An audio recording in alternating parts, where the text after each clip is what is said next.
Hello, everyone, and welcome to the Pancake Parlay, episode 106. I'm your host, The Don, and I'm here with Chad. How are you today? I'm good, man. How are you? Good, good. The Pancake Parlay podcast, where we talk about pop culture news and reviews, so for movies, TV shows, games, you name it. And uh, you know, let's just like go through the news hole. What's been happening, Chatters? What's been happening with the world and news and all that type of stuff? Yeah. There's a lot going on. We're going to be talking a lot of like video game stuff, but I just wanted to have like a bit of a follow up on a topic that we were talking about last week. We were talking about how Gone with the Wind was taken off the HBO kind of portfolio, like on the HBO Max uh, uh, I guess streaming service due to insensitivity due to Gone with the Wind, like in set during a time of like American slavery and stuff. But not only that, a lot of other places and like TV shows and movies are being like edited, like or like removed altogether. Like I'm pretty sure like BBC they're editing like a bunch of shows there. Yeah, no, Always I heard Sunny, something like the In-Betweeners. yeah, in Little betweeners, Britain, yeah, which I never watched, is getting edited yeah. as well. So there's a lot of, I guess UK humor can be very, out there sometimes.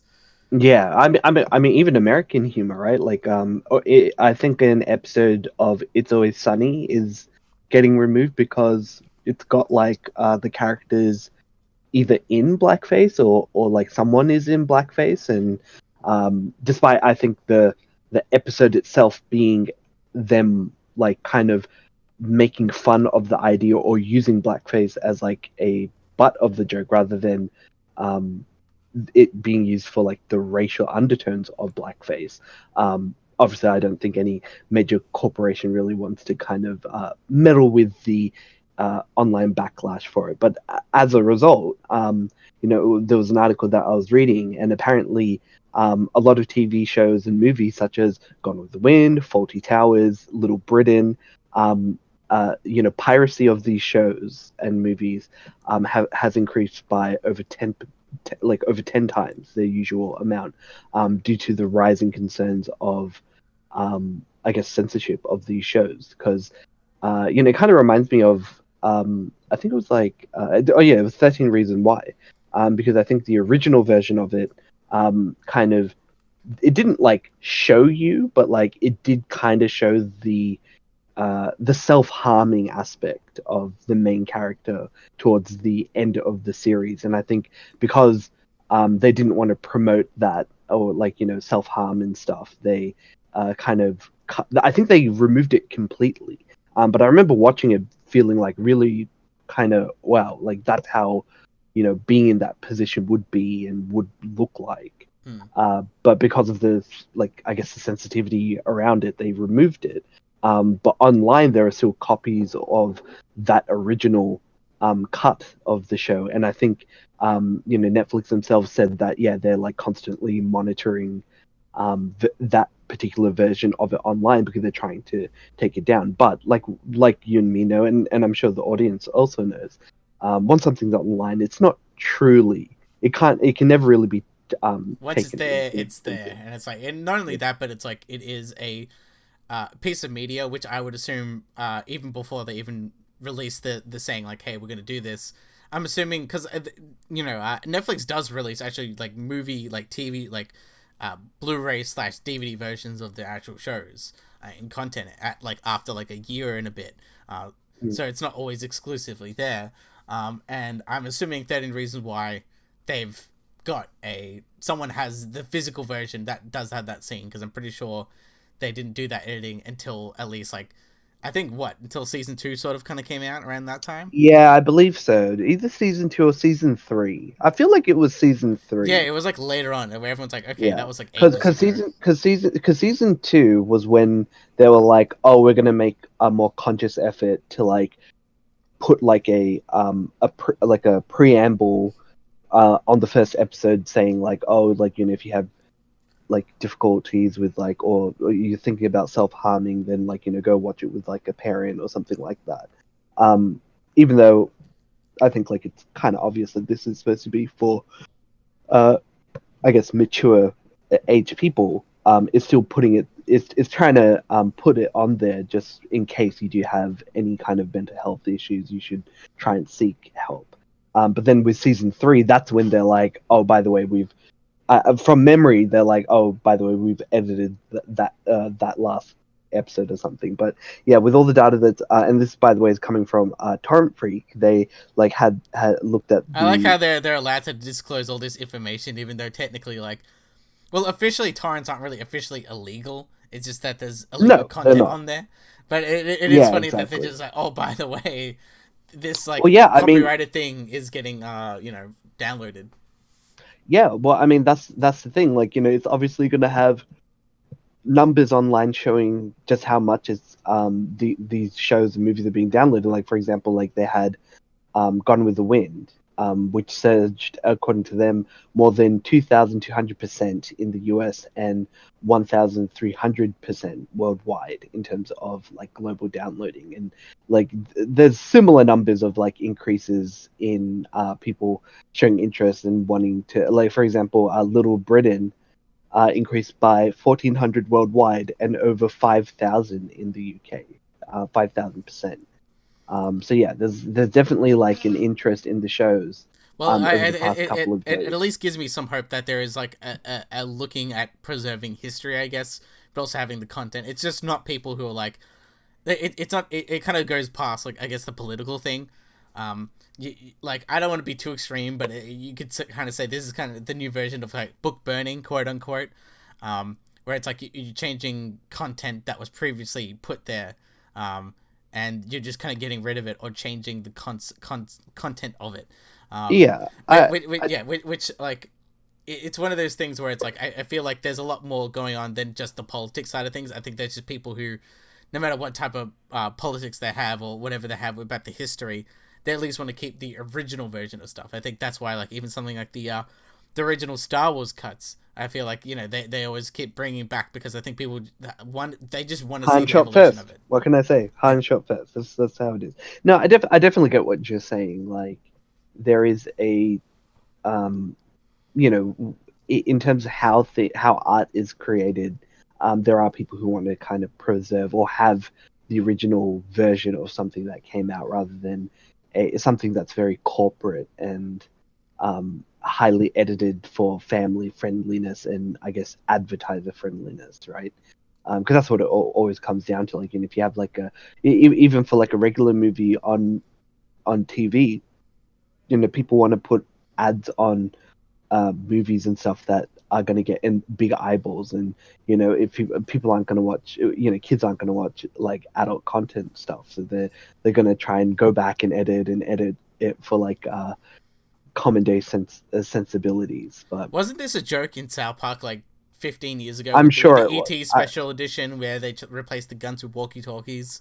Like, and that was just because like, oh yeah, the kids.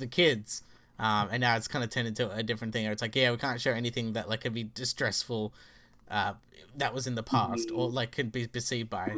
So I do find it very interesting that South Park, even after all those years, can still be very relevant. Yeah, I mean, look, again, the lessons that South Park kind of teaches are kind of timeless, right?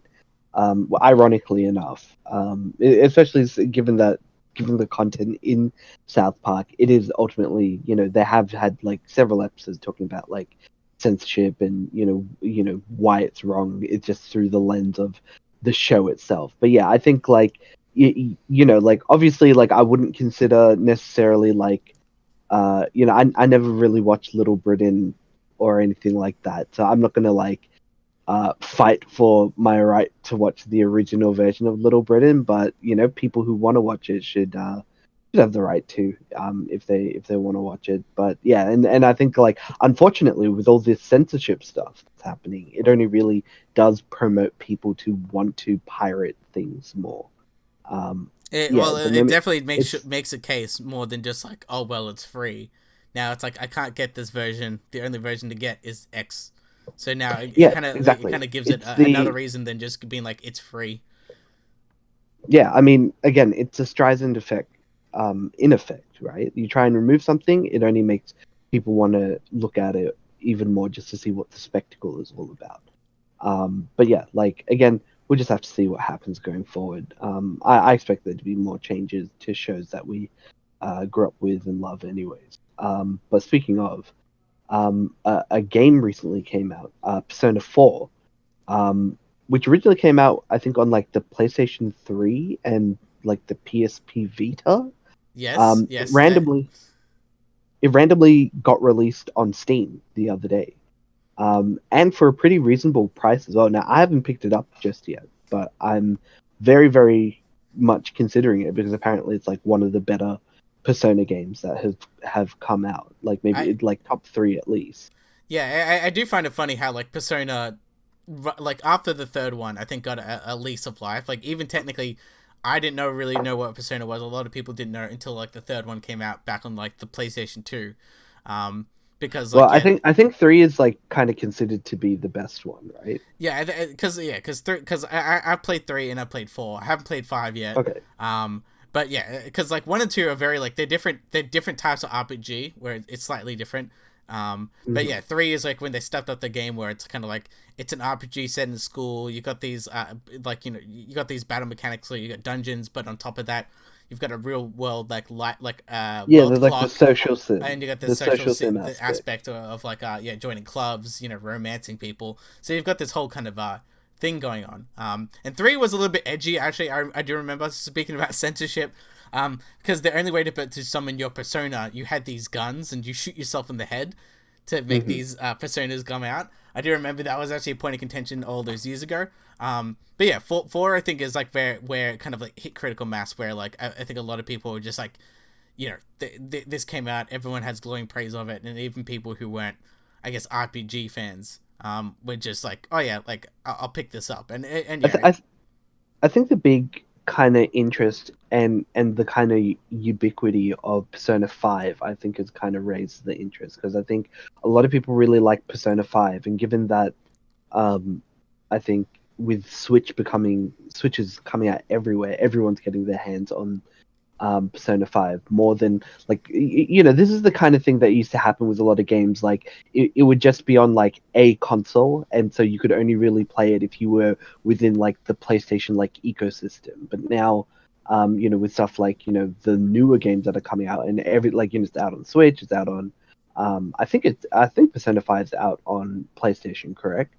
PlayStation. Yeah, I think Persona 5 came out like 2 years ago on PlayStation 5. I mean 4. And then Royal came out on what is it on Switch, right? Yeah, and Royal and and all these other platforms. So So I'm expecting like there's gonna be a release of like maybe give it like a year or two, and then they'll release like the Persona 5 Royale edition on PC, right? Because that's how it usually is all these kind of Japanese games are always like double dip, right? Like they'll release like Persona 5 and then Persona 5 triple deluxe Royal edition, Ultra Royale, and then there'll be one after that, and it'll just be like different music because they didn't have the license to the music for the previous ones, right? Like that's always how it is. But I think it's a welcome surprise. I do like the notion of games, especially games that are older, being like having a proper remaster or like a HD update. I think this is actually I think it supports like a 1440 resolution now, so which is really cool. So again, if they have more games coming out which are like updates and things like that, it's gonna be very popular with people. So it came out. Also, EA reintroduced a lot of their catalog back on Steam, so you can play like Battlefield 1, 3, 4, and 5, and Hardline as well. I don't think anyone's really playing Hardline, but it's there. Hardline wasn't too bad. It's literally cops and robbers, but yeah, but I didn't But mind it. It's very arcadey, I guess. Yeah, but I think it failed as a game. Oh yeah, like I don't think it did. It's the Battlefield 5. I played the beta for a little bit, and yeah, like I got it, but it didn't seem particularly fun. But you can now play that. You can play Mass Effect 3 and Andromeda, Star Wars Battlefront, and Battlefront 2. It's all on Steam now, which is kind of crazy because for a while, they were kind of keeping their own games on the Origin, I guess, store or the software. But now they're playing ball with Steam, and I wonder if part of that has to do with like Epic, like kind of coming in and taking a lot of their, because Origin was kind of supposed to be the first competitor for Steam. And you had like other companies, like they have like the Ubisoft store and stuff like that, but those kind of ultimately ended up being a kind of, If this you this if store you and sign in platform on is with for here, you our get like some sort games. of extra content or something like that. Like it was Well, never really. not even that. Yeah. Like you didn't really get, like, I guess besides Mass Effect, which you could only, that's like that's the weird kind of like BioWare kind of, I don't know. I think it's technically EA, but it's like they've got their own issues with like how the DLC and stuff works for those games. But like every other game that's kind of come out on like Origin has really been just the game itself, and if you wanted to play X specific game, yeah, you would get that game on Origin. But at the same time, it just ended up being like, oh, this is a launcher for our games. You can't buy any other games through this launcher. So, people maybe would, keep it around for their staples, like, how Activision Blizzard have, like, Diablo and Warcraft and StarCraft. Like, you can play a bunch of those on their, game launcher, but you can't buy like third party games, and that's where Steam ultimately is able to make a lot of the money. So I think it just is kind of showing that, yeah, like, a lot of these companies are kind of coming back to Steam, and the change might be because of what's happening between Steam and Epic at the moment, and trying to like kind of take control of the crown, so to speak. So it's a good thing. It's great for consumers. So I thought that was a pretty cool thing. Yeah, because I think these days I think we'll see more and more of it. I think in definitely into this type of generation. It's kind of like the next future one that's coming out hopefully later this year with the new Xbox and new PlayStation. I feel like yeah, it's like everything is kind of skewed more to be consumer friendly. And I think that's probably the best way to go. Like even as we were talking about before with Persona 4, it has a remaster and all these touch ups. I think like Xbox has this thing where they've talked about it where even if the developer really doesn't do anything, the hardware itself gives it like a slight like upgrade. Or like we've seen stuff where the CD Projekt Red are just saying, oh yeah, you can purchase on your Xbox One normal one, and then if you get the new version, it just automatically upgrades. So I think I think that a lot of things these days is like they're going to be on the platforms that you want to play on, but on top of that, you won't have to pay an extra like $60 again for a remastered version of the same game. I feel like yeah, Mhm. we're now in this type of ecosystem and I guess technology where you can be like, oh yeah, you can transfer the save over quite easily in comparison to this thing where it's like, oh yeah, you can't transfer saves as well. Yeah, no, I definitely get you. Like, again, it all comes back down to how we can, well, again, how companies, I guess, can entice players to come back and play their video games. And the best way to do it, especially on PC, is to be consumer friendly. Um, and speaking of a lack of consumer friendliness, we've got The Last of Us 2. A lot of reviews have come out for that particular game.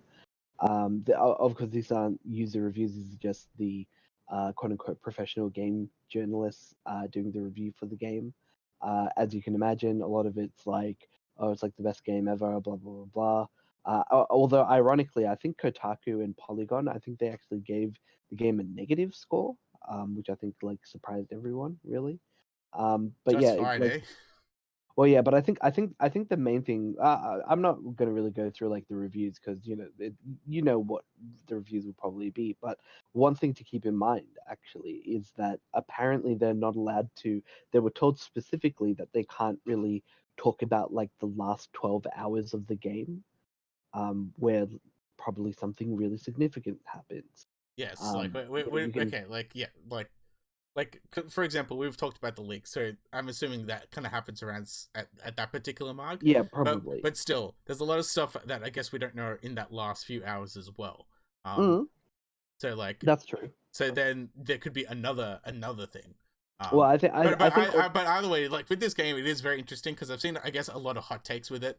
I guess not only with like because so far the only people who talked about it is obviously journalists as we mentioned, but there are other people like there's this one guy called Jeff Canada who was he's kind of a podcast host on Slash Film. And I stopped watching Slash listening to Slash Film because I really don't like his takes. His takes are very annoying. But his Mhm. takes is like The Last of Us 2 reminds me of Schindler's List, and it's depressing, and I don't know if I can play it anymore. It's that type of thing. And then even like the Neil Druckmann guys, like, what the hell are you talking about? Like, yeah, I feel like Yeah. regardless, this game is gonna have it's gonna be very divisive. I think everyone's just basically prepping up to be. It is the Last Jedi of video games in a way, where maybe journalists give it a 10 out of 10, and there's gonna be a certain few amount of journalists that don't really like it, and then the audience, obviously the PlayStation fanboys will like it no matter what, but like everyone else in the gaming community, who knows if they're actually gonna take care of it, because like I think officially it comes out tomorrow of this recording. So it is going to be very Mhm. interesting to see everyone's hot take within like 24 hours of this. Well, yeah, I think look, if people are going to have a problem with it, there was a great review that I saw where the reviewer basically they wrote the review out, but then like they on the website itself it put like black bars over certain key moments, so the implication is obviously he's had to censor himself and he's made it really obvious for his review that, oh, like there'll be like a whole paragraph in black and that's supposed to signify, oh, it's probably in those 12 hours, right? But then the sentence becomes really like disjointed. So yeah, I think those last kind of the hours, the last couple of hours of that game is probably going to be like the controversial, derisive aspect of it. But yeah, like and with that, I guess we can oh, actually, before we move on to the PS5, I just wanted to quickly mention. So we've kind of talked about like the failure of Google Stadia, and Like how bad it we're is. probably the only people who actually talk about Google Stadia.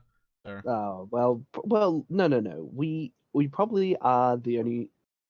No, I don't think so. I think people like shitting on Google Stadia because it's really bad. That's how I found out about this news. Essentially, like on the platform, um, so there's a game called Gods and Monsters, which was this kind of like it's kind of like an Assassin's Creed like game, um, and like but it's like set in like a Greek mythology, right? But this game got leaked on Stadia for 30 minutes, and some people did play it. And it's essentially kind of like a hybrid between Breath of the Wild and Assassin's Creed. That's what it seems to be like. It actually even uses, again, it's made by Ubisoft, right? But it actually uses the art assets for the kind of pause menu and stuff like that, for I think Assassin's Creed Odyssey.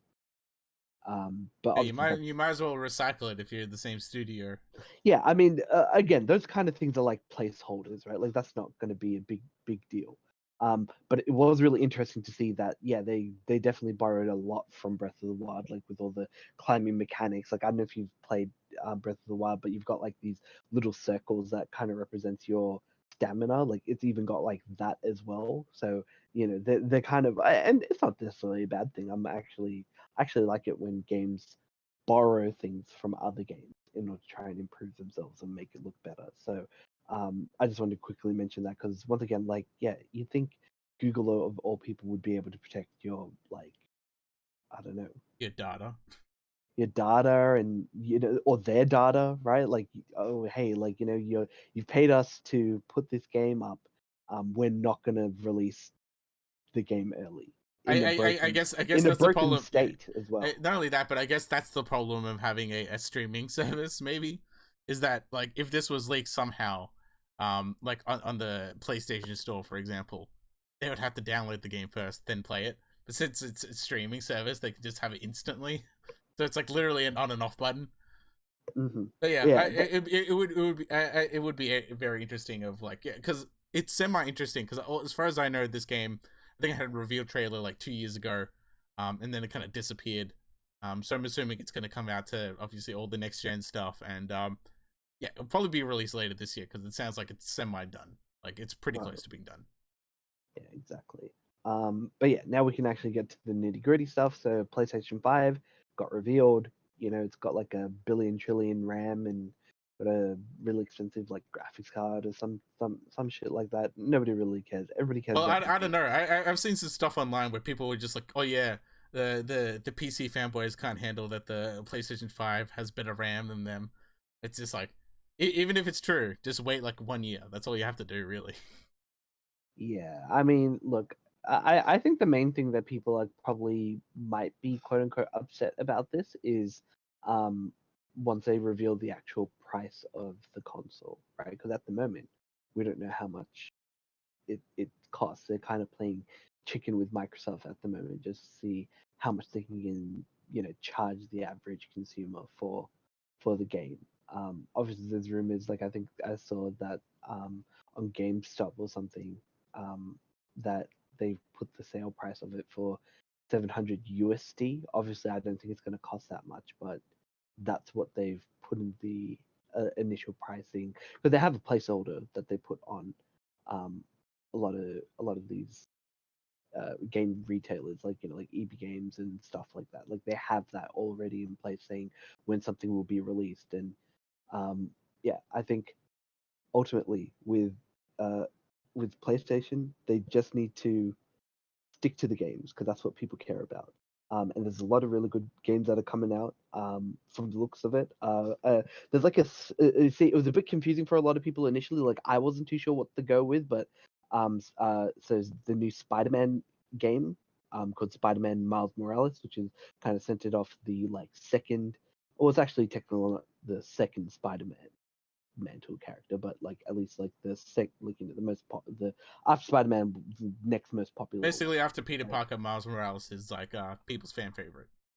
Yeah, yeah. Because there's, I think there's like two other Spider-Men that like are technically like pop like that exist, but they were during like the Clone Saga, but like yeah, the Miles Morales actually has some personality, and yeah, the trailer looks really cool. It's got like a nice like hip hop beat to it, which is kind of fitting with like the Miles Morales character.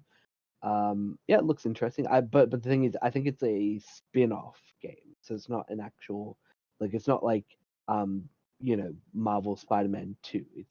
It's a spin-off separate game. But it seems like something that they've been cooking up in the background, so something to keep everybody busy. Yeah, you know what is also really funny because it's an Insomniac game. So I am wondering how much effort it's going to put into it.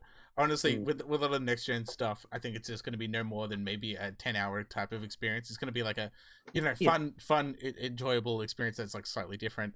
Hmm. But yeah, mentioning Insomniac, they also revealed the Ratchet and Clank game, the new one. Hmm. Um, Yep. I don't know about you, but I'm a relatively big fan of Ratchet and Clank. I've always liked the games. I played literally all of them. I beat them all. It's good to actually see another Ratchet and Clank game. Because yeah, I think the last one that came out in like 2016 wasn't as good. It was kind of retreading on the first game, and it was kind of a little bit weird. I think they Hmm. talked about it on this podcast. I think because it was kind Yeah, of in yeah. relation to the movie, Movie. Yeah. which Yeah. is really kind of weird. But it's good that at least bringing it back to what it looks like. And I think a lot of people are just saying this is one of their favorite looking ones because it's just showing like, Hmm. as far as I know, the gameplay trailer looks like there's these portals and coming in and out, and everyone's Yeah, like, there this seems to is be how like SSD is gonna work and all that type of stuff, oh yeah. Yeah, it kind of seems like the mechanic of the game is kind of going into multiple different worlds that like either randomly or sorry, or like contextually, like you teleport to this land, and then next you're like fighting in a pirate ship, but it's like maybe that's what it's kind of maybe it's kind of like instead of like using like in Prince of Persia and stuff where you use time travel by reversing time and stuff to solve puzzles. Maybe it's like oh you have to like cross over to Yeah, to go to this multiple world worlds. and Yeah, do this yeah. thing In here order and to, bring it out to that world, mhm. and that's kind of that's really cool because like I've seen kind of things like that. I think the original God of War games did that where it's like oh yeah you gotta travel to this or you've seen a lot even like in Zelda where it's like travel to the dark world, bring something from the dark world to the normal world to unlock it. So it's like if you can do that but with like a very fast transition, I think that's what the next gen is really going to be about. It's that fast load times. Well, yeah. I mean, and that's the thing. There's a bunch of other games. Horizon Forbidden West. That looks pretty cool. Again, like I don't have a PlayStation, so like, and I think, and that's the thing. Like Spider Man. Horizon Forbidden West, I think, are like the two games that like they're the only two games from the PlayStation 5 that have any that give me any kind of interest in it. Because those honestly look like the best games on the platform. I guess like there's Well, there's a few other things like I think there was a game called Pragmata, which kind of looks like which kind of this kind of looks interesting. Like it kind of looks like up my alley, but it's like I think it's not going to be too much of a kind of it seems a like big sell. it seems like a game made by Kojima, right? Like it seems like this is what Death Stranding was supposed to be. They're just like give us more action, Kojima, none of this delivering simulator. Resident Evil 8 Village. The thing is, apparently it's like a continuation of Resident Evil 7 as well, which is kind of cool.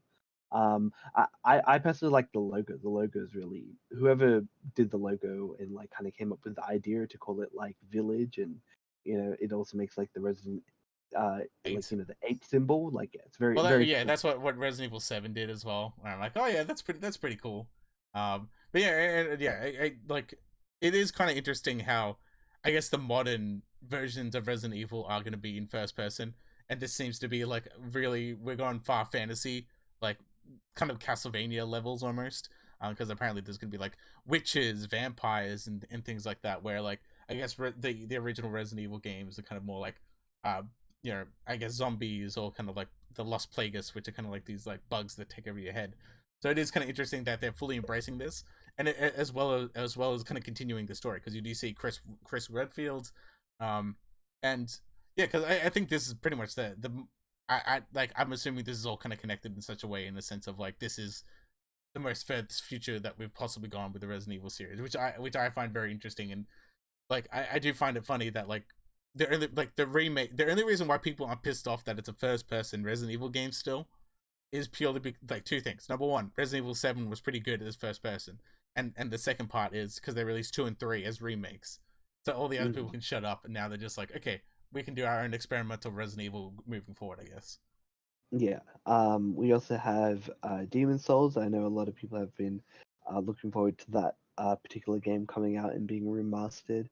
We got to see a little bit more of like Assassin's Creed Valhalla. I think a little bit, not too much. Because I think Ubisoft is supposed to have their own event coming out like within like a month as well. So I think they're going to reveal like Well, that seems to be a bit of a trend. That seems to be a bit of a trend for a lot of people at the moment. Hitman 3. There was a trailer for that. Vampire the Masquerade. There was a cool little like indie game called like Kenna, Bridge of Spirits, which was like just I don't know. It kind of felt like a Disney Pixar movie, but it was a video game. Deathloop, which seems to be a kind of Dishonored like. Well, same studio, Arcane Studios. Yeah, that makes sense. Yeah, so yeah, but like because I'm a big fan of Arcane, they're like my number one. I love my Dishonored, I love my Prey, and like obviously they have apparently a contract for that to be a console exclusive for 1 year, which kind of sucks because I'm definitely getting the Series X probably at launch. But yeah, like it makes sense because I don't think Arcane games don't really sell too well. And it's at least good that like Sony's at least paying some extra money for it. And yeah, to me it looks interesting. Art style looks cool, and it looks like you're supposed to do a mission. If you die, you're gonna go back and do it again and again and again. But there's gonna be like an interesting catch to it. So I can't wait to see more of that. Ghostwire Tokyo, we saw that as well. I guess gameplay of that. It looks kind of interesting. I don't know, because I think everyone had this hype around it at the start, where it's like, what is this spooky game? And then you see it, and it looks kind of like a first-person, like you're summoning spirits and using spells and guns or something like that. I think it's like you're banishing, like evil ghost spirits, and so it's kind of like a horror-ish game.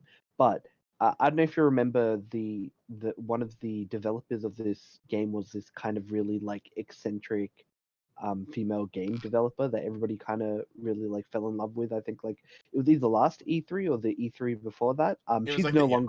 She's no longer making the game, so that kind of signals like, oh, maybe that's why it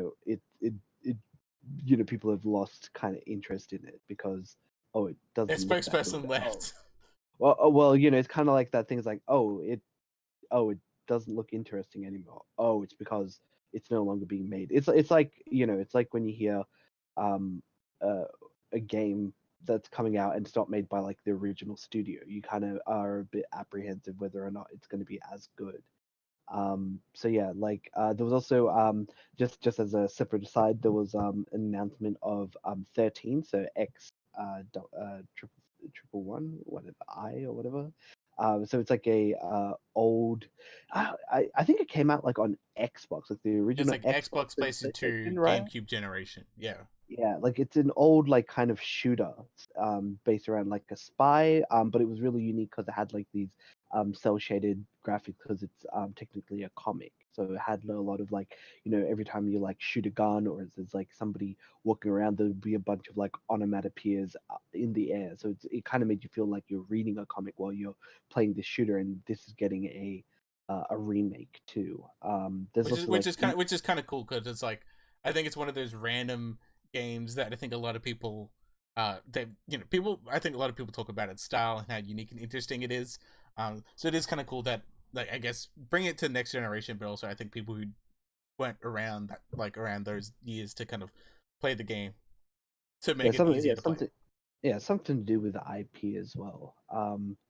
There was also Evil Genius too. Now that's more like, you see, I played the original Evil Genius when I was younger. Basically you make like but obviously because I didn't know half the shit I was doing back then, I wasn't super good at it. But it was really fun. It's essentially just like a kind of like a Sims kind of game, but instead you're kind of building up like an evil lair as a kind of wanting to take over the world. So you have like you hire minions, and then you're trying to make like death machines and stuff like that, and you get infiltrated by spies, so you have to like set up traps for them and stuff. It's more fun. It's more of like a hilarious, like a funny game rather than something that's serious. But they made like a remake. Well, sorry, like a sequel to it. So I might have to check that out when the time comes. There was some news about Cyberpunk that came out, so it's like more kind of story related stuff. For example, apparently there's about so the developers kind of made reference to the game in comparison to The Witcher, right?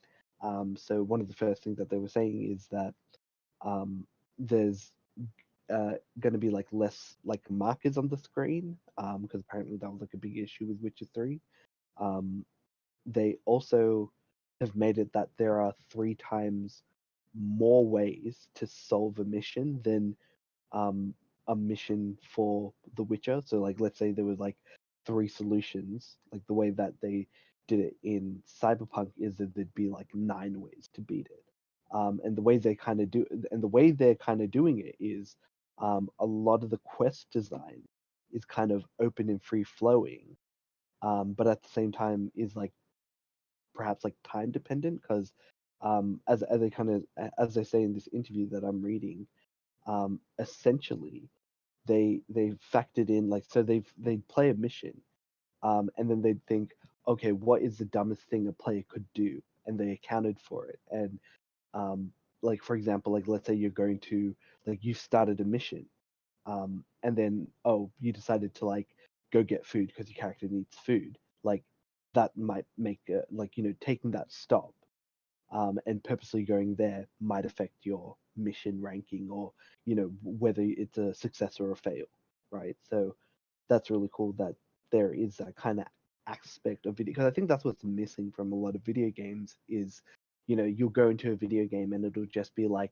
okay, pick good side option or bad side option, right? Like it doesn't really feel like a living and breathing world, and that's kind of what Cyberpunk. Well, again, I don't want to really overhype myself for this game, but I think Because it they could, will they could, probably. yeah, they could easily ever promise like, oh yeah, it has all these multiple branching paths, which is true. Mhm. But like, I think it's like, yeah, it's that small attention to detail. Like even one of the studios, like Eidos Montreal, what they did with the Deus Ex, the 2 new Deus Ex games, they kind of do the same type of thing where there is a good and a kind of a bad, but there's multiple ways as well. Where even for example, I think in Yeah, but I think. I think in like what is it, Human Revolution, in that Mm. first, you have a first mission. If you just fuck around at the office for too long, that you're supposed to save hostages, you don't, they die.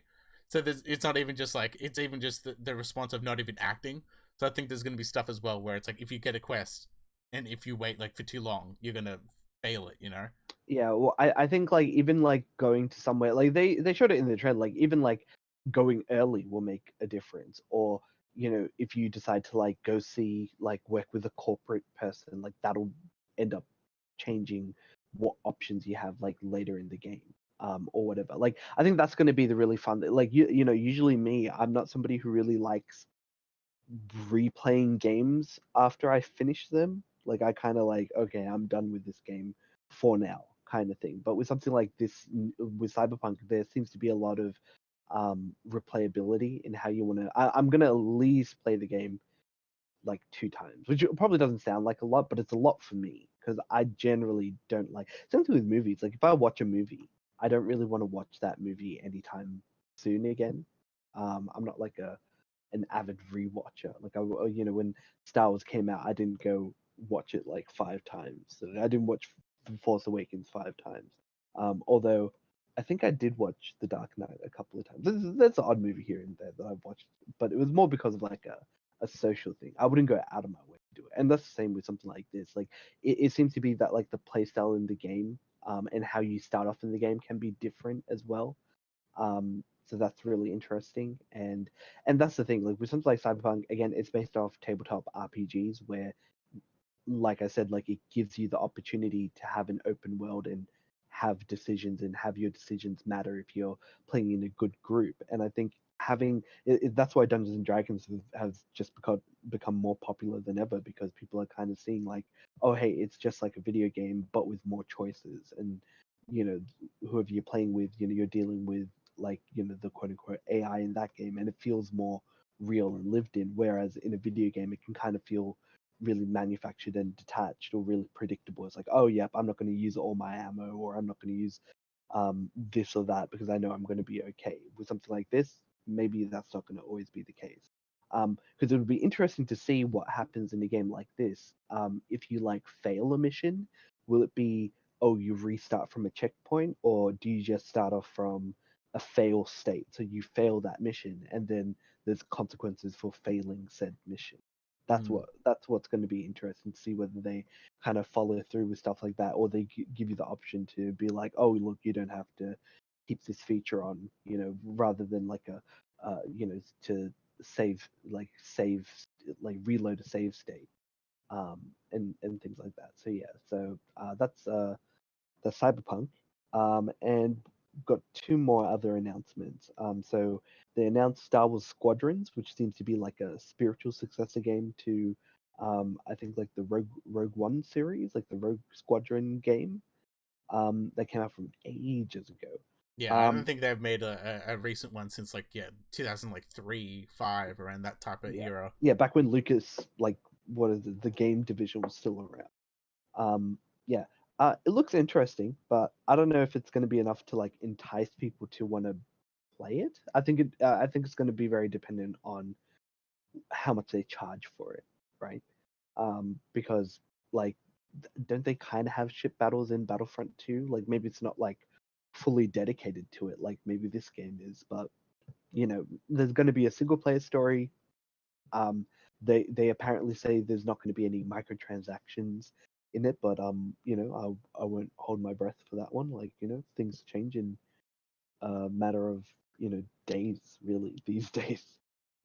So yeah, like that's the state of that. And then like as at the time of recording, there was like a big reveal of Pokemon Snap. Now, on this podcast, I remember mentioning that the Nintendo Switch would be perfect to play Pokemon Snap with if they did a HD remake or something like that. But then Nintendo went ahead and just made it an entirely different game. Now I'm sure there's going to be like some level similarities. Like from the trailer, you can kind of see there are similar terrain and islands or starting areas like the original N64 Pokemon Snap. But it's very clear that there's a lot of new Pokemon, there's a lot of new places that aren't from the original game. So it seems to be its own kind of unique thing. It's just obviously they're not calling it like Pokemon Snap 2. They'll probably just call it like, I don't know, Pokemon Snap for the It's Turok and Switch Snap, or some the new shit. generation. Yeah, whatever. Because Electric obviously Boogaloo. it's gonna Yeah. probably have some new gen like Pokemon, because the original one was Yeah, oh, like yeah, just there was first a gen. bunch.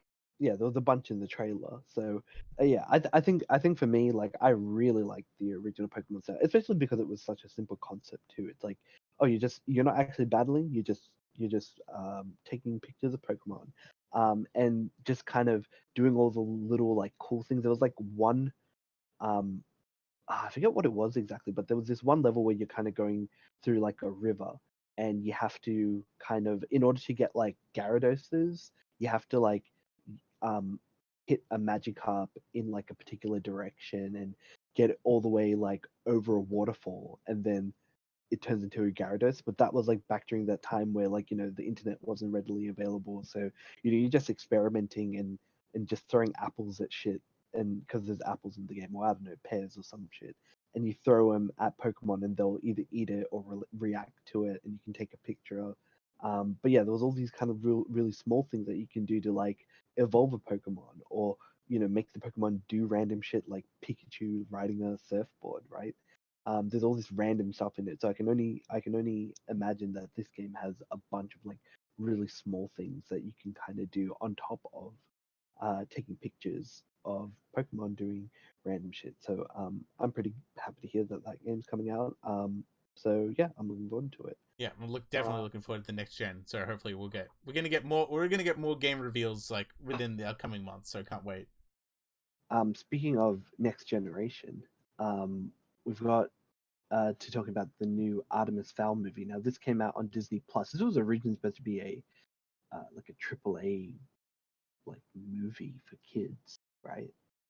I Yeah, never read yeah, Artemis yeah. Fowl. I think Um, it's like it's not 100% kids. I'd say probably like 12 years old to like you're a kid, 14 years old, you're like still around a that kid. type of thing, where it's kind of like not a kid like where they're very annoying, but at the same time it's kind of like it's in that A middle ground.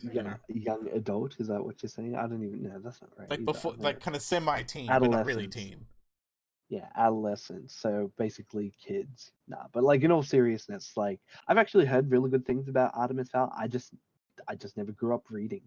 It, For the it, it like the books came out pretty much around the same time as like Harry Potter, so it's like, yeah, right. so it It had gets that a lot whole of hype of context. like Harry Potter was there, and there's all these young teen books coming out around Hmm. that time. But yeah, apparently the movie's really bad, and it's like one of the lowest rated movies on Disney Plus. Now, again, this movie was supposed to come out in theaters, and didn't. So, yeah, I don't know. I I feel don't know like what the to say live about action branch of Disney minus like Marvel is it. pretty bad. It's pretty much had worse. Like it's got more misses than hits. Like even like about 2 months ago, I never really talked about it, but it was what's the live action version of like Lady and the Tramp? That's a very bad film of that. Hmm. We've talked about our vices between like I guess Aladdin and all the live action remakes. You can even go back and see like something like a John Carter, which I really love. Critics didn't like, and it kind of bombed at the box office. So there's a lot of different things where I would say Disney's live action studios in general aren't doing really well. I think there was like what Tomorrowland with George Clooney. Like, Hmm. there's so many of these examples where they reviewed really poorly and they didn't make any money. So I guess this is one of them.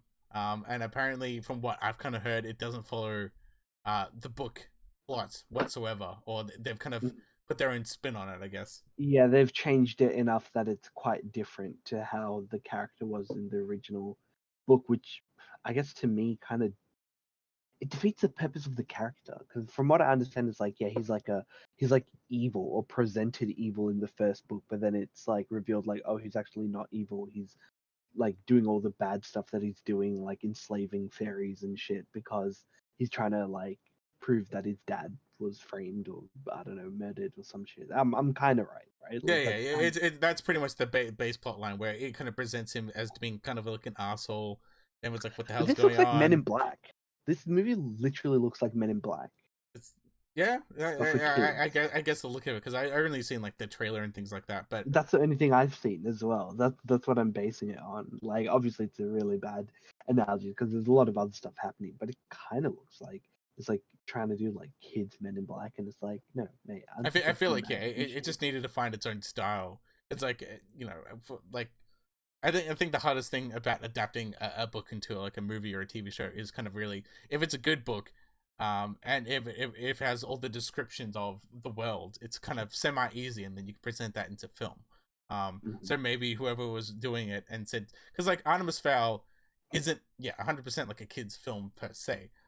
So maybe Disney's just like, oh, we can't have like a main character who's kind of an asshole and like Yeah, kidnaps like a yeah, fairy's I would mom agree. to keep him as ransom. We can't have the main character do that, so I guess we'll like turn it down or whatever. So it's like, but then you turn down the world and what it looks like, and it kind of it basically just suffers for it. It's, from what I've heard from this film, it just sounds like it has no identity and it's just very bland.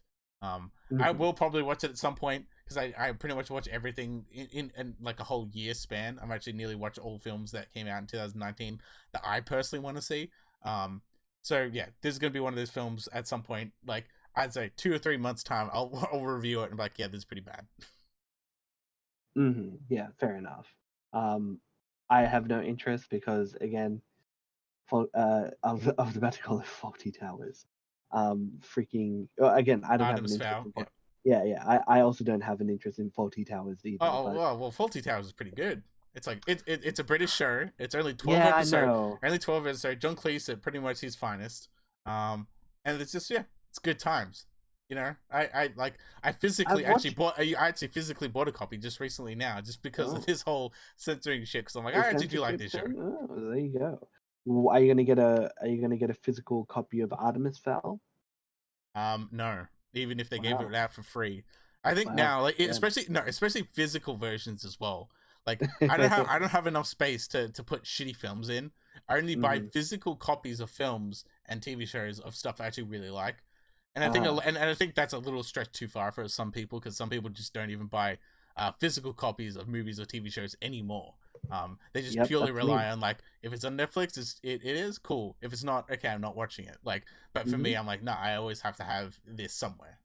The option, exactly. It's all about giving consumers options, and that's what DC's doing. Now, what they're essentially doing is they announced DC Fandom, which is like a virtual event for I guess DC fans. And the thing is, like this is supposed to kind of I guess replace Comic Con, which essentially got cancelled. And amongst other kind of big cons that are out there, because funnily enough, like over time, like Comic Con has kind of moved away from well, Comic Cons, right? Not just not the main Not Comic not Con, just San cons Diego in Comic general. Con, but just cons in Yeah, general cons have in moved away general. from, I guess, Comics. like Yeah. from comic Um, books. And yeah. it's kind of moved into this multimedia pop culture type of thing where it's Yeah, like like a pop. we've got everything. Like we've even got like in Australia, they always promote wrestling, as part of it as well. Oh, okay, yeah. Well, I mean, it is fiction, like all the things at a con, so it makes What are you sense. talking about? What are you talking about? Look, wrestling's fake, mate. I'm sorry, I hate to break it to you, mate. Also, Santa Claus ain't real. But yeah, like with the whole DC fandom, it's essentially supposed to be their substitute for a con. And the cool thing about it is it's free, so everybody can kind of go in and watch things. And a lot of people kind of are comparing it to, like the Fortnite events that they do. They had like Travis Scott like having a concert for people in Fortnite, and you could and only like I think like the server cap was like 12 million or something, so it was exclusive. It didn't have a bunch. Not everybody could go watch the event. Only 12 million, which obviously is a lot, but a lot more players play Fortnite, right? And the thing is, like, because a lot of people, there was a big question about like, oh, should that be allowed? Should there be a cap? Should there even be a cap? But there is like a reason for why you'd want a cap because you just kind of have a lot of people going into one server or one event or one kind of area. That's gonna fucking blow up the server. So, kind of having it exclusive is a good thing in a way. Because and it also gives it more value. But I don't know. With the whole fandom thing, like I think there's going to be like 4 different areas. Like one's areas for kids, one's a kind of more like comic reading area, another one's like like for movies and special events. There's a lot of stuff happening and a lot that people can look at, and I think it's really cool. It's like a cool thing that they're trying to push, especially during a time where like comics are kind of getting a little bit like it's in a tough spot amid like Corona and all of that. For example, like DC, like I mentioned it before in another podcast that DC was cutting ties with Diamond, which is like the big comic book distributor in America. But now they're officially cut ties with Diamond, and therefore like kind of the direct market, which is kind of a it's a bad thing in a way because that's how like a lot of comic book companies and what DC's been doing for like years. But at the same time, like Diamond had the monopoly on comic books. Like they got to more or less, well, not dictate per se, but like you had to they had to be the middlemen. Yeah, well, Um, Diamond was essentially like yeah, it was the delivery type of service, and it's like that's how it got kind of you updated on what's kind of new, what's coming out. Like essentially, if you mhm. went with Diamond, your comic book would kind of be not be seen or type of thing because like Marvel used it, DC used it. Pretty much every single comic book publisher was like, yeah, you have to be part of this thing. Um, but as we see more and more now, there's a lot of cutting of middlemen now, and I think it's like a lot of people are just like, well, we have our own direct fans, like this and DC event. Why don't we just go directly to the people well, that we yeah, need to get to? yeah, and I think it's just a consequence of everyone being online now because of Corona and because of quarantine, depending on where you are. It just makes it easier to just cut that fat. Like, rather than making everybody come to a meeting place at work, everybody just does a Zoom call at home. It's a very similar kind of thing. Saves them money, gets them to do something like cool and unique, and the fans ultimately win. Maybe it's a big meme, maybe it's nothing. Maybe Travis Scott's going to be there. I don't know. But Maybe they get some again, celebrities. I don't know. yeah, Like yeah, exactly. because apparently Henry Cavill, who well, knows? that's the thing for the DC event. Apparently yeah, James Gunn is going to reveal what Something more from stuff with Suicide Suicide Squad. Squad. So that Good would be kind idea. of interesting. So yeah, we'll probably get some news. Yeah, coming out soon, and it'll be very interesting because yeah, obviously there's a lot of they have their TV division. So it'd be stuff of what's going on with Stargirl, Doom Patrol, even Titans, or any other Mhm. new shows that they do announce. So I think that would be very interesting as well. Yeah, well, and the other thing is, because of the whole cancellation of E3, like there has been like speculations of like a new Batman Arkham game coming out, but because of E3 they couldn't announce it. The DC fandom is a excellent opportunity for them to announce said game because all that is going to be is just on DC properties, and everybody just wants to watch like, oh hey, I want to see what this new Batman game is about. It's a good idea, and maybe that's going to be my bold prediction. I guess we'll find out in a week from now. I guess wait, no, a couple of months from now. I guess because that's when the DC Dome thing is happening. Yeah, it's a But bit later, but I still, it's like reckon, it is very interesting. Yeah, yes, in how August. things are moving. Yeah. Yeah, I see. My prediction is they'll announce if they don't announce a Batman Arkham game during like this whole E3 at home thing, they'll announce it at this DC fandom. That's when Well, they'll. yeah, because like I guess one of the other type of news things with that Batman game is that there was recent news that the Warner Brothers game studio is up for kind of being sold. Sold. Yeah. Yeah, so it is very interesting of like who can snap that up. I think a lot of people are definitely like, I don't want EA or Activision to buy it out purely just because of Well, the money making tactics. So it'd be very interesting of where that kind of holds, or even if they're going to keep the studio. Is that one of the main reasons why they're not showing Batman? I have no idea. I think they're essentially just trying to um count their eggs, right? Like just try and see like, oh, um, is this a good time to sell off X or Y because we need DC to make money and stuff like that, which is a shame because I hope it doesn't mean that like comics go away, or that like DC stops becoming a creator and then starts just licensing their comics to like individual contributors, and then the quality of the comics won't be as good as it used to be. I hope it's not the case because there's some pretty cool stuff that's coming out, like from DC in general. Like for example, with the whole fandom thing. Like I reckon that Zack Snyder's probably going to show like maybe a little bit of stuff there. Not necessarily anything from Snyder Cut, but at least like some kind of cool info that might be coming out. Because he's already revealed online, on like I think on Instagram, that the Robin that dies in that we see in Justice League or Man of Steel or whatever, is actually Dick Grayson, Nightwing. So the first Robin. So the first Robin died, and not the second Robin, Jason Todd. And maybe that makes like a significant difference. Maybe not, but I thought it was like a pretty cool feature that they that he kind of talked about. So it makes the universe feel more lived in, I guess. And then the other thing is, comics are kind of coming back to the weekly release schedule, and I haven't read it yet, but I was talking about DC's like big event like last year called DC Dark Knights Metal. And we finally have like the sequel comic, Dark Knight's Death Metal. So yeah, it looks really cool. The art obviously looks really good as well. So maybe I'll give a proper review of that.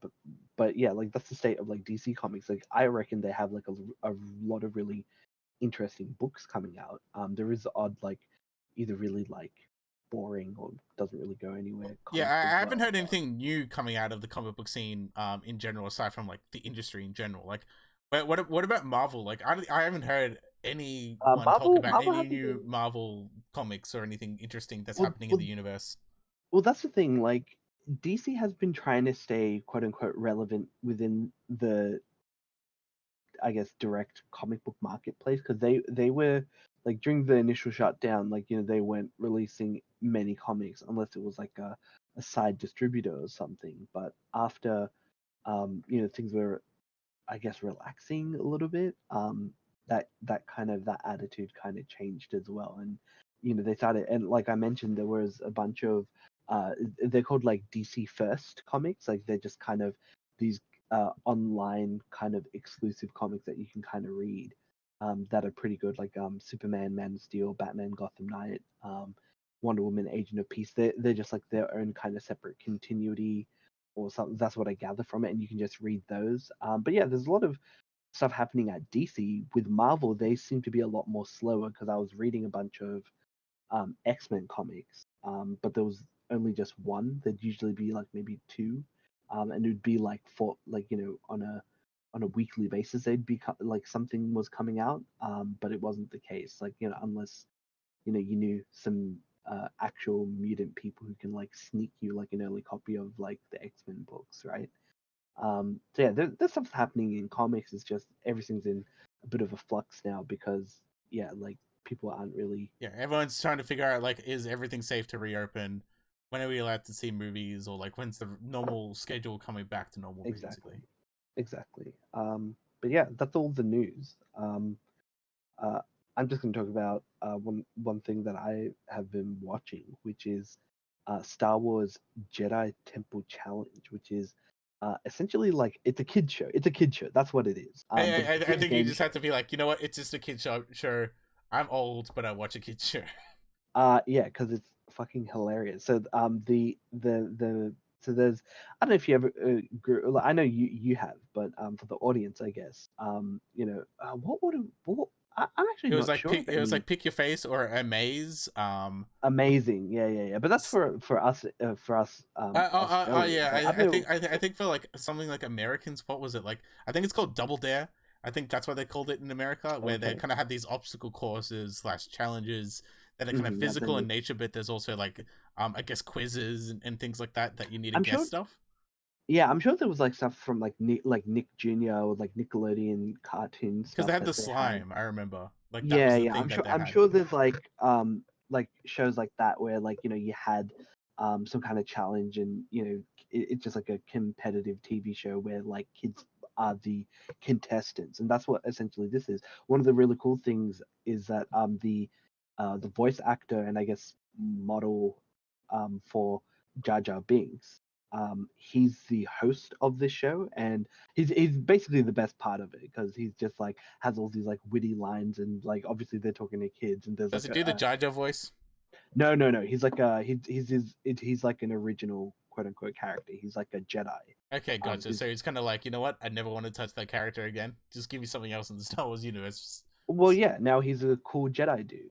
And yeah, he's got like a wisecracking robot, and yeah, the whole like format of it's really interesting. Like, cause essentially you just have like kids just doing various like activities and trying to like there's like 3 rounds. The first round is they have to try and go through like a bunch of obstacle courses to get like lightsaber pieces to build their lightsabers. And out of the 3 teams, the first 2 that finish go into the second round, where it's a kind of it's more like a quiz. Like they get told a story, like a Star Wars story, but they have to remember like key components of the story that they'll later be asked about. Like, for example, like if they mention like a blue robot, like they might get a question, what was the color of the robot? And then like whoever answers it, like It's gets like, it is it correct. green? It's like, no, Timmy, it wasn't green, but it's okay. Well, yeah, exactly. Yeah, exactly. It's exactly that.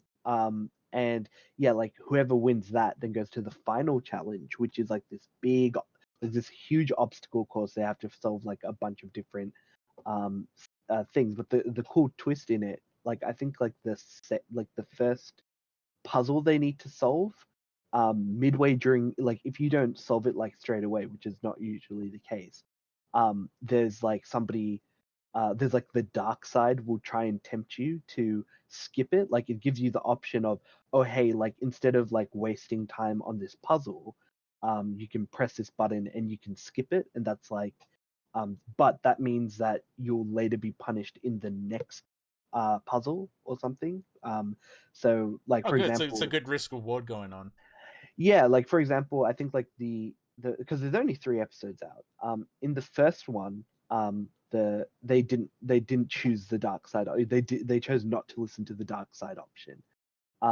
And they managed to beat the course in time, because essentially it's like the contextually in the show is like you're a bunch of Padawans trying to get your Kyber crystal, and become a true Jedi. And so the final task is the trial to get your Kyber crystal at the end. And yeah, so the first group they were able to do it, but the second episode, the group that made it to the end, they spent a lot of time on that puzzle and then decided to use the dark side option to skip it. So it kind of felt like a waste. Like if they had have went into it and they're like, no, fuck this, let's use the skip immediately, then it would have been useful. But I think obviously, again, you're kids, and also Yeah. you don't have hindsight. You don't Yeah, have you're not hindsight. thinking strategically. You're like, you know what? I'm only going to use it for this one part. Yeah, because that's the only opportunity you have of using it. Like, and the thing is, it was pretty costly for him during during that particular game, because I think it's like just like a matching game to you, Don. Like, oh, you have to find this piece, and it might be incorrect. And uh, the thing is, because they skipped it, the next puzzle was like, oh, you just had to like connect a bunch of wires together, but usually you'd only have to connect like, let's say 5, right? Instead it becomes 10, because you use the dark side option, so Hmm. it takes more time. So it's really cool. It's a really cool like kind of thing that has kind of come out of trying to use the Star Wars license in like a fun and creative way. And obviously I think it's probably one of the more interesting things that Disney has come up with during the whole I guess acquisition of yeah, Star by Wars. acquisition, because yeah, because my whole thing is like when Disney bought Star Wars, I'm like, cool, they're gonna make like that, there's gonna be part animation division where we have like more like serialized cartoon versions of Star Wars, or like we have like full length animated feature versions of like Star Wars, but they're animated, or like different ways to use the license, but they've kind of really haven't done too much with it. And even like as we've seen with their theme park, the I forgot, Galaxy's Edge, it isn't Mhm. as hype as it could be. Well, that's mainly because again, they set it in the new the new trilogy rather than the original trilogy where it was supposed to be. because apparently that's where it was supposed to be set. Like, it's supposed to have like the Musk, what is it, Musk Cantina or whatever it's called. The cantina, because it makes sense Yeah. of why the hell the Millennium Falcon is in the middle of the area. Yeah. But it's like, yeah, essentially, it's good to see them at least try to do something different with the license. I think it's only really taken after them finally doing I guess the trilogy of films, where they're now kind of being like, okay, what else can we do that isn't just about films? Like, I mean, you still have as you talked about before, like, new games are coming out as well that aren't just Battlefronts, or at least I think they're being more relaxed, I guess, with the IP. You still haven't played Jedi Fallen Order, have you? I have bought it. It's Yeah, I bought it. I bought it now. I've got the disc and everything. Okay. I'm just ready. I'm just ready to play it in a way. I'm just waiting. Honestly, if you can't be fucked playing it like on like Dark Souls difficulty, which is I think technically the hard because there's 4 difficulty settings. There's like there's story, normal, Jedi, and it's all like It's like Jedi Knight, Jedi Master. Yeah, that. Yeah. I played it on Jedi Knight, and I'm kind of happy because I think like if I played that game on Jedi Master, I'd be fucking trying to tear my hair out.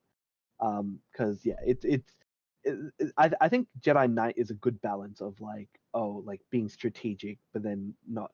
You see, that's because I do know that it has like it has the stamina bar stuff, so you can't just be like, I'm just gonna go in and just like wail on him with like and just kill him, Yeah, and well, yeah, and I think like damage as well. Like that's also something like you can't just take a bunch of hits and just tank that. But yeah, like even if you don't want to like kind of deal with all that, like it's probably got one of the best like kind of stories from like a Star Wars like IP that I've seen in a while. Like I think it beats Mandalorian in my opinion, just because like the characters are more kind of fleshed out, obviously because it's across a game, right, as opposed to like 10 episodes.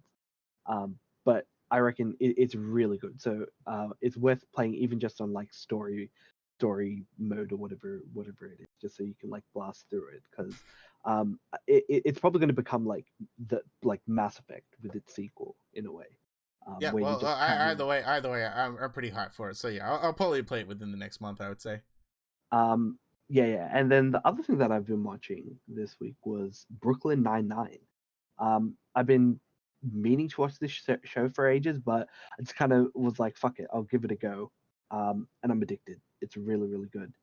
So essentially, Brooklyn Nine-Nine, it's been around for ages. The 7 seasons.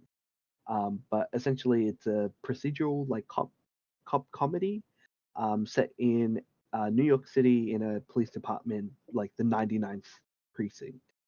And yeah, like you've got like Andy Samberg as like the main character, Jake Peralta, and then you've got like a bunch of other like colorful cast members. You got Terry Crews there. You have I think like Rosa, who's like this like kind of tough chick, the scary tough chick. You got like the romance interest. Like yeah, there's a bunch of really like funny characters. Like good stereotypical like comedy characters where everyone bounce off each other well, right? Well, yeah, but I think with this show, it's like I don't know. It's like again, it just nails everything. I can see like people like I heard all the times like people like I'm gonna watch Brooklyn Nine-Nine. Like it almost kind of sounded like a show that people would be describing like, oh, I'm gonna watch Friends or I'm gonna watch like Seinfeld or something like that. Like that's how people talked about this show, and I get it because it is very easy to kind of like get consumed by the show. Like I just kind of like, and that's the thing. It's kind of reignited my love of watching like these kind of these 20-minute TV comedies. And it might like I'm after I finish Brooklyn Nine-Nine, I might like try and watch like Parks and Rec because I haven't watched that, so I might watch that. Yeah, Parks and Rec first season is a little bit weird. It really gets into season 2 to get the swing of things. I do like It's Always Sunny in Philadelphia. Instead of 24 episodes, they only have like 10, so it's easy to get through. And obviously, is that also 20 minutes or something? Yeah, they're all kind of like 25 minutes or so. And it's like I think with It's Always Sunny, the reason why that's I guess my favorite kind of modern comedy is that it really is like it kind of reminds me of kind of what Seinfeld used to do, where it's kind of a little bit more outside the box, where Seinfeld episodes, the way they were structured is about an idea, where it was like, the laser or the soup Nazi guy, or like it was about a subject, and that was the show. I guess for me, it's Always Sunny. The reason why I like it is just because like they have a concept and they go for it. Where they've just like the gang does this, the gang does that, and it's like, sometimes there's one episode where it focuses on one character, and or there's ones where, like, I think one of my favorite ones, I think it was in one of the most recent seasons, is that it's all set in an aeroplane and they're all drinking in the aeroplane. It's a drinking game of who can drink the most. There's all these crazy situations they kind of get into. But yeah, one of those things is like Brooklyn Nine-Nine. I haven't watched it. I've had, obviously people glowing praises with it. I think for me, when it comes to comedy shows, I'm very skeptical when people like, talk about, you gotta watch this, gotta watch that. But yeah, tell me a little bit more Brooklyn Nine-Nine. Like, yeah, as you said, you kind of get it. Like, you kind of get like, okay, I see why this is interesting to, I guess, people. Yeah? Well, I think just the serial nature of the show, because it's just a lot of like shenanigans that the cast and crew kind of get up to, because like they work as police officers, but they're also kind of really like flawed characters. There's obviously like that one character who's a bit of a eccentric character. That's I forget his name. Charles. So he's kind of like so there's Jake Peralta, and then there's like Charles Boyle, I think. And they're kind of like partners. And Boyle just has like all these like weird kind of quirks and stuff. He's kind of like, if you ever watched like Big Bang Theory, he's like kind of like the Sheldon of the group, if that makes sense, like the weird guy. Yeah, it's the one where it's like, oh, he's up to no good or whatever.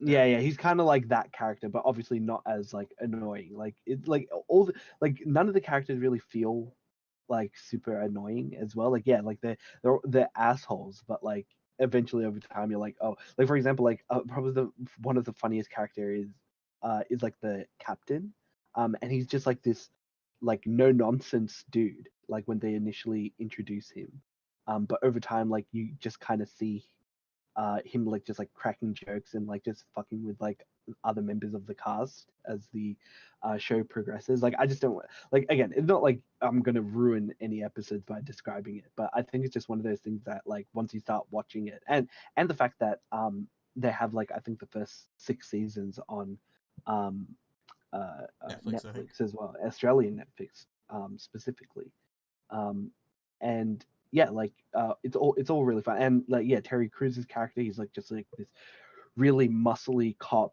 and he also like talks in like a third person, like he refers to himself as Terry. It's like, yeah, it's really funny, just like all the like little quirks here and there on this show. So I'm blasting through yeah, it sounds like you're pretty much halfway through the whole damn series already. Well, yeah. Well, I've only I'm up to season 3 now, but there's still like obviously a couple other seasons to go. But I think the later seasons, like seasons, because it initially started with Fox, but now it's on NBC, and there's less episodes on NBC. But yeah, very, very, very, very funny. Really good. Like all the cast have really good chemistry. And there's like you know how like in Community, for example, you've watched Community, right? Yeah, good. How there was like like how there was like an annual like paintball episode. There's like a similar thing in this show as well, where there are like recurring events that happen every season, which is obviously not that like unique among shows, but I guess it's just more visible now that I'm watching it through each season. It's like, oh, this is that episode where, like, for example, there's like a heist episode where they have to steal an object, but then it becomes like an annual thing where next year like the other person has to steal it and vice versa, and it's a ongoing thing. There's really cool premises and ideas, and there's a lot of great jokes. Yeah, so it's really, really good. Would recommend it. Yeah. I might get back. I might get on that train. Yeah, not many things, I guess, coming out. I guess. Yeah, that's like the main reason. I was like, man, like, and the thing is, like, I like like Andy. Is it Andy? Andy Samberg. Yeah, So I like, yeah, really, what Hot Rod, Pop Star, essentially Lonely Island. Like yeah, exactly. I Like guess he's very underrated. I guess when it comes to comedy, like he's very specific. yeah, like he's a very funny character, and a really good actor in this show. So he kind of obviously carries the cast, but then he's got like he gives like he doesn't like take the I guess show all the time, so to speak. Like everybody has their own kind of moments in it. Terry Crews' character is absolutely hilarious. I don't know who my favorite character is. I'd have to watch more episodes to say, but oh, apparently I was just checking out the IMDb. Apparently, he guest stars as his character Jake Peralta in an episode of um, New Girl. So Huh. that's really interesting. Yeah, because I remember watching all of New Girl, so I'm assuming that I think there was probably a crossover at one point. And like, because that's the thing, I think that's kind of filling up my comedy gap because I used to actually like my trash TV/comedy TV was literally New Girl and actually Two Broke Girls. If you remember that show, that I was very do trashy. remember. That I was do very remember trashy Two comedy. Broke Girls. Yeah. Yeah. So yeah, I'm definitely in the need of watching it. Like I've also heard stuff like The Good Place is really good as well. Um, and I think I've watched the first episode of that. But as mentioned before, I don't know. I'm very skeptical when it comes to comedy and people suggesting things. But it seems like one of those things. Yeah, it's just kind of fun because I really like It's Always Sunny and Community because Community also had some like interesting I guess comedy elements to it. And obviously, yeah, one part of that team went to do Rick and Morty, so that's that, I Hmm. guess. But yeah, What about you? What have you been watching?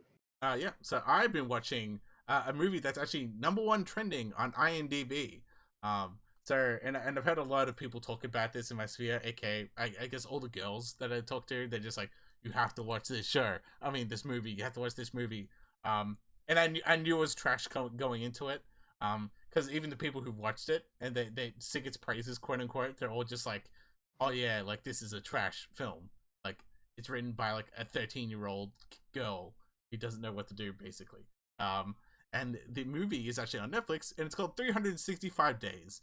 This is a Polish film that is now being distributed around the world, and now everyone's talking about it because I think people are pretty much comparing it to 50 Shades of Grey, but a more hardcore version of it. Um, Okay. yeah, but like, yeah, and it's a very weird plot. So essentially, there's this guy called Massimo. He's kind of he's part of the Italian mafia. Essentially, what he does is he kidnaps this girl, and he's basically been like, "You're gonna fall in love with me within 365 days. I'm gonna make you fall in love with me." So he does all these kind of like very out of nowhere cliche kind of tests that are kind of like sexual/dominant type of things, and he's doing all these things to kind of semi impress her but be like, I'm in control all along, all that type of stuff. And it's just like the stupidest thing I've ever seen. Like one of the stupidest things. Like on IMDb, it's got a 3.6 stars out of 10. Like the funny thing about it is it's trending because it's so bad, but I think a lot of people are just watching it just because they want to know how bad it is. Um, So unironically watching it. in a way, but that's Sorry, the thing. sorry. Ironically watching Like it. ironically watching it because you're just like, yeah, sure, like it's bad. And how bad is it? I guess a lot of this is like it is very sexual. There are some things where man, that's I'm surprised you got that through Netflix, or like there's a few things I'm like, okay then. But yeah, it's just such a stupid plot. It's literally just like what do you call it, like the syndrome where people kidnap you and you fall in love with your kidnapper. Stockholm syndrome. Stockholm syndrome. It's basically that, but a movie with about that plus like extra sexual stuff in it. But like all the things that he tries to convince her to love her is like, it's stupid. It's not like, oh, I'm a nice guy, I'm a nice considerate person, or I do this, I do that. It's more like, Well, I mean, look, I'm part of the mafia, guys, and I do this and I do that, and it's like, yeah, it's trash. well, yeah. I mean, again, like a lot of shows and movies that are centered around, like, I guess, romance, like, are just like unrealistic in by nature, right? I guess, like, I mean, look at 50 Shades of Grey. Like, that's literally like a, like a a Well, that's a romantic spin-off. fantasy. That's a spin-off of kind of like what is it, Twilight, and that became really Well, successful. well, I mean, spin-off in the sense that like it was inspired by Twilight. Yeah, But yeah, like like that, like 50 Shades of Grey is like all like fantasy, right? Like it's like and in the purest form, like not like it isn't like, oh, this is like something that could happen to me. It's like, oh yeah, this guy, he's like a multi-billionaire. He is also like in his 20s, really fit, really attractive, and he's really into this really boring basic chick. Like that's like the basis of the movie. And that's the reason why people like a lot of women really enjoyed it, because that I forget the main character's name, but like she's supposed to be the surrogate for like the average woman, like kind of interacting with this like mysterious CEO bachelor, so to speak, who ends up being, I don't know, like a BDSM dude. um I guess with this, like with this 365 days, can you give an example of like the bizarre stuff that happens in it? well, yeah. So I guess there's one scene where like he like ties her up to a bed, and he's like, oh well, this girl's gonna do a sexual act on me, and you have to watch, and somehow that turns her on and stuff like that. Or like there's a bit where they're on a boat and stuff, like he saves her life, and I think that's like the turning point because he saved her life. Uh, but it's just, Right. yeah, it's just full of trash, and I think as well. And on top of this, it ends on like a semi cliffhanger where a certain character, you don't know where they've gone to slash disappeared slash if they're dead, who knows. And it's just yeah, stupid trash. And yeah, as I mentioned before, it is trending. It is #1 on IMDb. And yeah, the actors are getting more search stats. So I Yeah. guess See, this. we'll see more and more of this and see if it's actually successful, because if it's Netflix and they're getting views and hits, I'm assuming it's a semi success for them. So Yeah, yeah. but this is the reason why I don't like watching things based on it trending, right? Like a lot of shows trend, but doesn't mean like the show's good, right? Like this, like I don't know, like the thing, you could probably trick me into watching this show if you just tell me, oh, it's got like Italian mafia crime story. If you trick me into watching the Like, oh movie on cool, that, sounds like awesome. yeah, it sounds pretty cool. But like once you actually read like, oh, it's an erotic romantic drama film. Oh, okay, yeah, yeah. Like already, I'm like, this is not a movie for me, right? Mm. But like like it's like what's that other show that people go gaga over? You, Yeah, is it yeah. you? Like I said, all the people who told me to watch this show are all women. I think it really does it does cater to the women's psyche. Because like one of the people that I know, they do this. They write their own stories. In Mm. this app called Episodes. Where it's a bunch of like animated things doing it, and apparently it's like looks like Flash animation. And you can kind of make your own stories and have your own events, do whatever they want to do, So and so everyone's like, well, and people just everyone's write their own basically like, fanfic in yeah, it. it's Is that it? basically like a stupid fanfic, and it doesn't have any consequences to it. It kind of feels like that, and everyone's like, yeah, it sounds like it was written by a 13, 14-year-old girl, and he's like, what is love? What do I want out of a fantasy? So that's basically the movie. So I do find out how yeah that kind of works, but yeah, Gosh. that's Well, I yeah mhm. Don't want. don't watch I dumb think shit the like only this. time to watch this is if you are literally just being like, you know what, I literally want to waste 2 hours of my life, but I at least want to Mm. laugh how stupid it is. Because like, he has this thing of like, I'm Just gonna watch call, just watch Brooklyn 99. yeah, yeah, pretty much instead. Because like, all he Like does is like, like hey, look, baby girl. I was doing like I was thinking about it, and I was like, like I could watch 3 episodes or maybe 2 episodes for every episode of um what is it? What was the 13 Reasons Why, right? Hmm. That goes on for like 50 minutes on average. Like I could watch 2 episodes of Brooklyn Nine-Nine and still have time left over, and it's more enjoyable, right? Like it's not worth wasting your time watching uh bad TV shows or movies, I guess. Yeah, God damn. yeah. There's We've not got to enough come up. time, and there's a lot of good entertainment out there. You know. Exactly. It's especially like, especially TV serials. And what else have you been? Oh yeah, actually, I know this other film that you've watched. It's called Richard Jewell. I actually mentioned it. Um, it's correct me if I'm wrong. It's essentially about like a guy who um he finds like a bomb at the Olympic Games, and he's like considered like a hero for finding it. But then the FBI starts to blame him and say that he was actually the terrorist who planted the bomb, and so he goes back from being like a hero to a villain, and it's about trying to prove that he's innocent. Would that be a good kind of summary of the movie? Yeah, that's pretty much the summary of the movie. And this is actually based off in real life events Yeah, that yeah. happened in 1996. The director is Good old what's Clint Eastwood. it? Yeah, Clint Eastwood. Yeah, he makes good movies, man. Yeah, I think I think there are certain actors where they've been in the game for so long they kind of understand like a good structure, a good story. Like he did Gran Torino, Million Dollar Baby, Unforgiven. He's basic. Yeah, he knows what he needs to do when he directs stuff. It's like he knows what to do. Yeah. And yeah, So Richard Jewell, tell me about this movie. but yeah. So you basically cover the plot. And it does, I think, a really good representation on, I guess, Richard Jewell, because essentially the way the film shows him at the start is obviously he is someone who's by the book, by the law, like 100%. Like he respects authority probably too much. And I guess he loves his job too much. Where, like, for example, he starts as kind of like a security personnel for a school, for example, but he takes his job too seriously that they fire him for it because he's very like the best way to fix this crime is to do it this way, but like obviously they're just expecting someone to just be like just do it normally.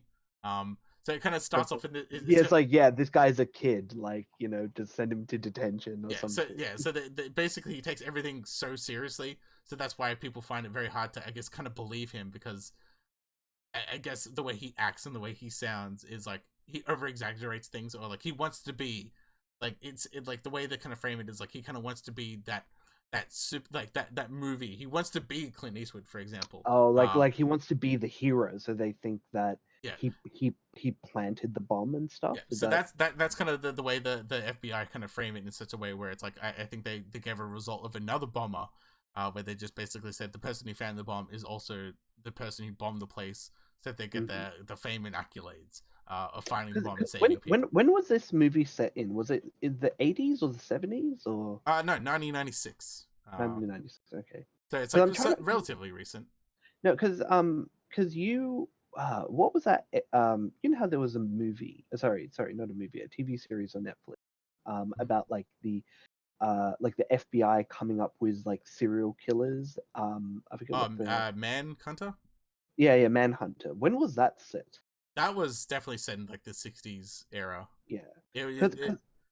because that's the main thing, right? Like our kind of understanding on how criminals behave and how they act is like, it's well documented now, but it is still something that's like relatively like new as well, in the sense that it's only been around, like as you said, like in the 60s, so it's only really been around for About about 60 like years. Yeah. just 60, 80 years. But like, it's not like everybody's like, a serial killer walking around everywhere. Same thing with like people who are like planting bombs everywhere.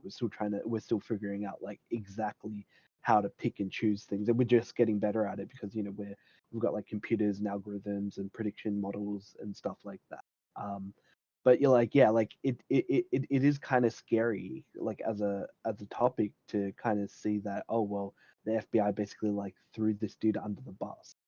Yeah, because I think what it is as well is like they're just like, oh, the previous example was kind of like this, so we can frame him quite easily because obviously when they get past like I think the problem with something like Richard Jewell as a person in general, the way they framed it in the film is that his like everything that points to him being someone who is like that is like dead on. Where he's like, he loves Oh, like guns, he like loves he his fits the job. profile. Yeah, like where he's like he fits the profile Mm. too much, even though he didn't do it. So it's like this kind of stereotypical thing where, for example, they try to they search and raid his house, and it's just like instead of just having like a gun or two, he has like literally like 20 guns. He's like, and Yeah, then like his lawyer, who's yeah. played by Then, Sam then Rockwell, is like son of a like everything that you do makes the media hate you much more. So I think mhm. on top of that, it just shows how the media can be very divisive and actually change a lot of things. In a sense of like they could change public opinion. Public And opinion. yeah, Yeah. and how to frame stuff, because obviously he fits the profile, but he like the investigation is obviously you're guilty, you're innocent until proven guilty. But all these things kind of stack it towards him being kind of guilty in such a way. And as I mentioned before, I guess he has a negative character trait because since he loves I guess law and order so much, and he respects people who are in the FBI, who are in the police, and all that type of stuff. He respects all of them so much that even when he's getting convicted and charged of this bombing, he is kind of like helping the FBI work, which is kind of Mhm. like funny, but also kind of sad. Because Well, it's just like, yeah. oh well, I've got this here, or like there's a book about like I think there was one scene where there's a book and he's like, oh, that's a really good book. It teaches you how to like like it's a very controversial book of how police and stuff act. And they kind of take that as kind of like, oh yeah, well that could be evidence. So it's a Yeah. guy who Well, share. I think. Basically, the problem is he shares too much. Well, yeah. I think the. Well, I think the main problem, which is like to kind of follow up on that, is, a lot of the times, like, people think that complying with everything police tell you to do is the correct thing to do. Whereas, like, in reality, what you should be doing is, one, asking if police have a warrant, two, if you are being arrested, and then three, I'd like a lawyer, right? Like, that's what you should be doing. Mm-hmm. Because, like, if you're being investigated by the police, like, you need to, like, the police aren't there to help you. They're there to find out whether you've committed a crime and then try and prove that you've committed said crime. So, if anything, if the police are ever investigating you, they're not on your side. They're never gonna try and prove that you're innocent, if that makes sense. So I think that's where the mistake is in what, like, I guess, like, how you described it. Like, he respects the police so much that he thinks that by showing them all this kind of stuff, like, it'll help him, or maybe, like, help them, but help him by helping them. I think that's probably the mindset. Like, if he just shows them, oh, hey, this is, um like, I'm just like a guy who's just interested in this stuff. If I explain, then they'll listen. But obviously they don't. They try and frame in as.